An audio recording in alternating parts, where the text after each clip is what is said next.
সবাইকে বলি good morning. অনেকটা অবশ্যই বেলা হয়ে গেছে আজকে পুজো করতে। আজকে হচ্ছে বৃহস্পতিবার, এদিকে ফুল টুল দিয়ে ভালো করে পরিষ্কার করলাম।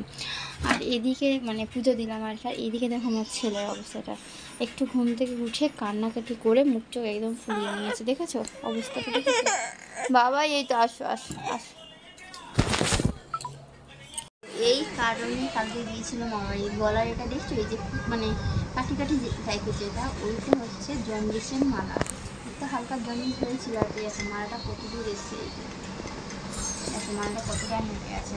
মালাটা পড়েছিল একদম গলায় সেপটে ছিল, অনেকটা নেমে গেছে। ওই কারণেই মানে জন্ডিসের মালা নিতেই মামাবাড়িতে গিয়েছিল। আর কালকে তো চলে এসছে।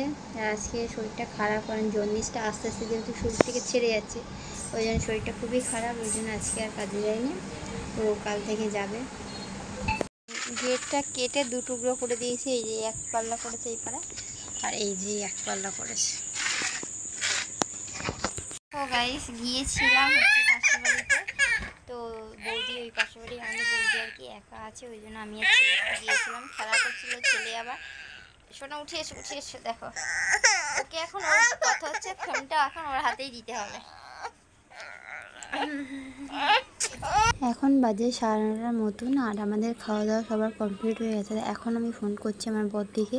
আমার বড়দি আমার ফোনে ফোন করছিল। আমার ফোনে যেহেতু রিচার্জ নেই, তাই আমি ওর ফোন দিয়ে ফোন করছি। তো চলো সবাই করে tata, bye bye, good night.